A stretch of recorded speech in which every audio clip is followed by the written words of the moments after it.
To end the activities of armed bandits, a bill to establish state police has passed a second reading in the House of Representatives. Sponsored by the Deputy Speaker and 14 other members, lawmakers say if established, state police will redefine the nation's security challenges. National Assembly correspondent Joke Adisa reports. The clamor for state police has been on for more than 2 decades in Nigeria, but those against the idea are quick to caution it could be used by governors against opponents and perceived enemies. Lawmakers say the prevailing insecurity makes the need for state police more relevant. Just recently, President Bola Tinubu and the governors held a crucial meeting where they also acknowledged the need for state police. The House of Representatives appears to have also caught the bug as Deputy Speaker Benjamin Kalu leads 14 other members to sponsor a bill to create state police. At Tuesday's plenary, 4 motions bordering on armed attacks and other forms of banditry leading to loss of lives and property came under lawmakers' scrutiny.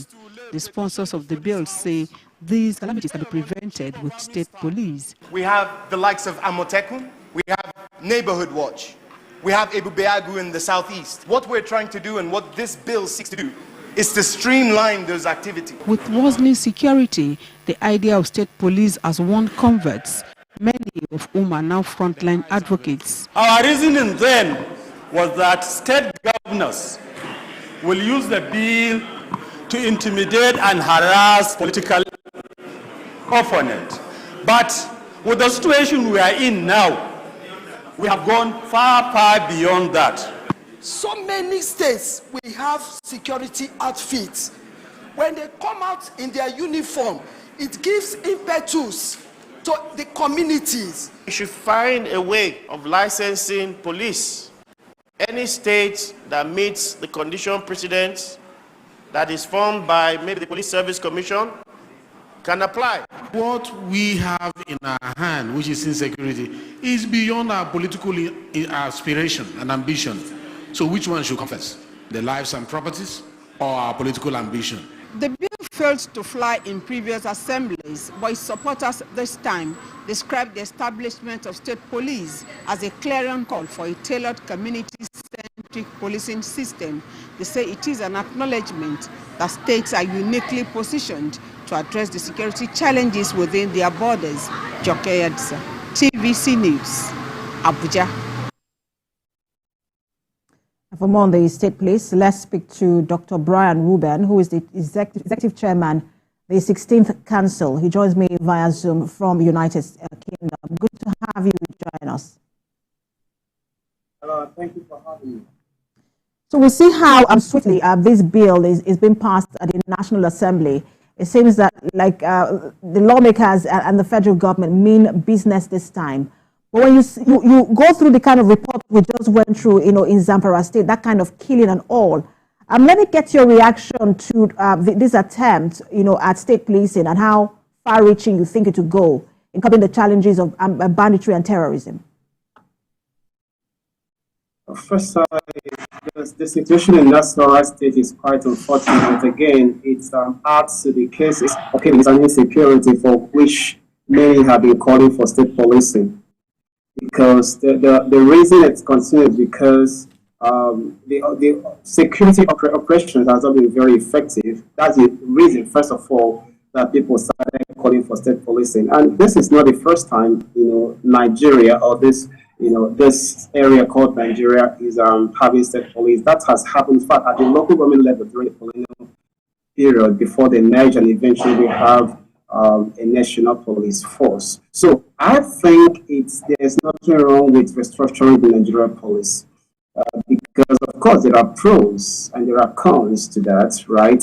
But there are the key thing is that it could help solve the problem. For example, with local policing, with some state police, there will probably be better knowledge of the local environment. So local knowledge could enhance security, could enhance operations. And also, the bureaucracies you might have with the centralized police can go away with the state police. And I like the fact that there are conditions that states will have to meet in order to in order to be able to set up state police force. That's not the idea. There are going to be challenges. It's not going to operationalize itself, right? But the fact is that we can make it work with the right laws and commitment to those laws. See, ideas don't operate themselves. It has to be human beings. And for those who've been concerned about state governors using their state police to go after their political enemies, I'm not sure such things don't already happen, really. Whether you have federal police or state police, people are going to lend their support to some. I mean, even during the last elections, you saw there are videos where the police could not or were unable to do what they were supposed to do. And what we have is centralized. So I don't think the idea is a bad idea, and I don't think the timing is wrong. Restructuring is something we can try when perhaps you're not seeing the results, and I'm not sure that.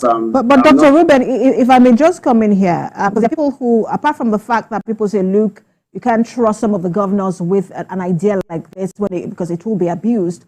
But there are those who also sort of have mixed feelings when it comes to the idea of state policing. They say they believe more in the idea of community policing, that this should be taken down to the communities, especially because they're already vigilantes who are effective in some of these communities. I want to get your thoughts on that as well. You know, the difference between state policing and community policing, and which one you think would be more effective?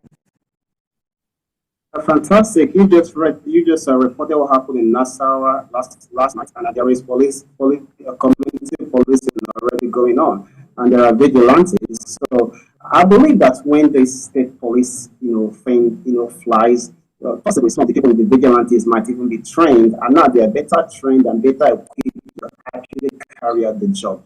Because there is a vigilante group that has some kind of weapons, and you're meeting kidnappers that already have AK-47. How can they face them? So perhaps that's even the reason why we should think about the state policing. Perhaps they can help us harmonize things. It can help us control situations better than we are doing. Because the fact is, I know Nigeria police is making a lot of effort. I give that to them. The results we have on the table is that things aren't just looking very great. In 2016, and I know there have been improvements in them, but in 2016, Nigeria police ranked last out of 123 countries, police forces that were ranked around the world.